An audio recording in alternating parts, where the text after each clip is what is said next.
dalam ABIS. Asik belajar bahasa Indonesia tuntas. Siswaku sekalian, apa kabarnya hari ini? Masih semangat belajar kan? Walaupun masih di rumah saja ya. Nah, hari ini kita akan belajar tentang teks ceramah. Adapun tujuan pembelajaran hari ini, yang pertama, memahami informasi dan permasalahan dalam ceramah. Yang kedua, menemukan informasi dan permasalahan dalam ceramah. Dan yang ketiga, menelaah bagian-bagian penting dalam teks ceramah. Ceramah apa saja yang telah kamu dengarkan pada hari ini? Memang kehidupan kita tidak bisa lepas dari mendengarkan atau tiada hari tanpa menyimak. Tidak salah juga apabila setiap hari kita banyak menyimak ceramah.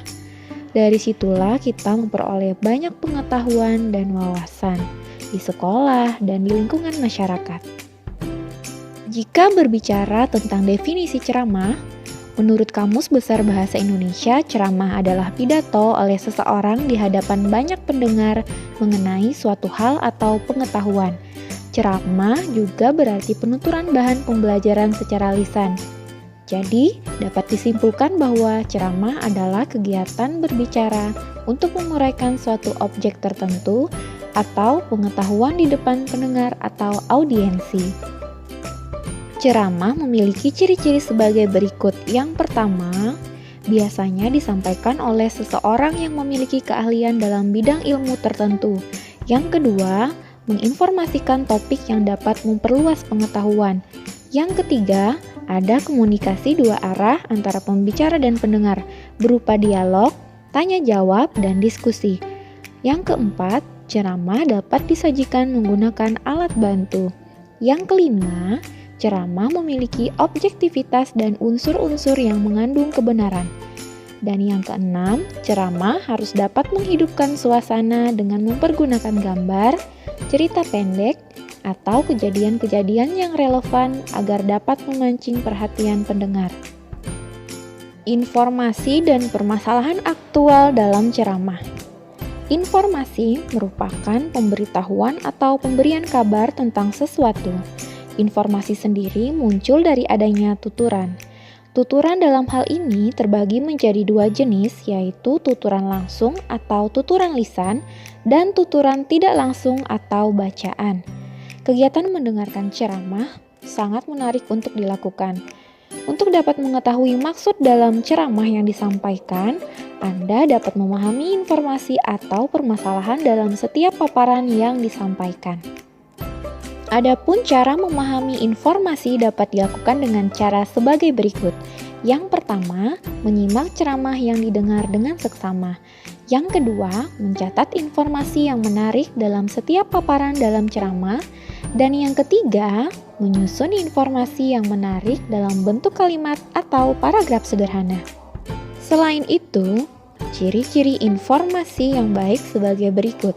Yang pertama, informasi yang bersifat aktual, yaitu informasi yang memang sedang menjadi bahan pembicaraan pada waktu sekarang atau sedang hangat dibicarakan atau disebut informasi terkini. Yang kedua, bahasa yang digunakan dalam penyampaian informasi adalah bahasa yang akurat, tepat, padat, dan singkat. Yang ketiga, informasi yang faktual.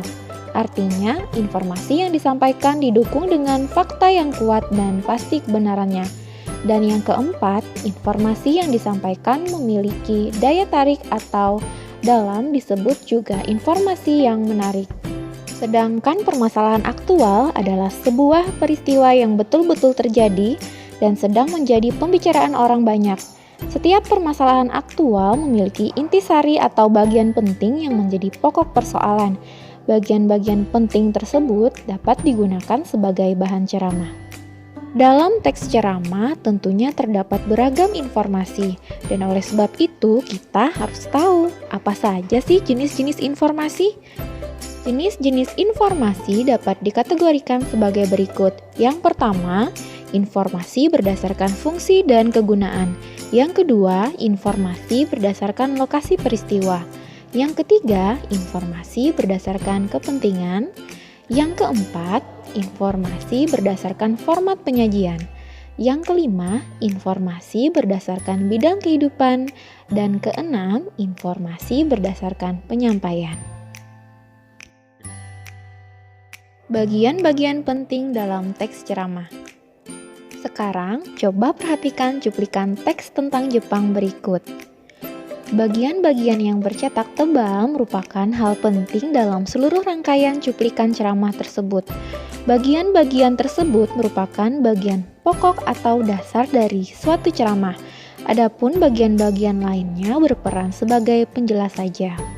Bagian-bagian penting paragraf pertama cuplikan teks tentang Jepang yaitu Jepang termasuk negara kecil di Asia yang sudah maju. Sedangkan bagian-bagian penting pada paragraf 2 cuplikan teks tentang Jepang yaitu anak-anak Jepang membersihkan sekolah mereka setiap hari. Bagaimana?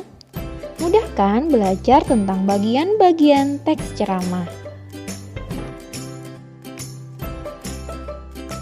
Nah, sekarang lanjutkan telaah bagian-bagian penting paragraf 3 sampai dengan 7 cuplikan teks tentang Jepang tersebut dan tuangkan ke dalam tabel bagian-bagian penting yang sudah disediakan. Selamat mengerjakan.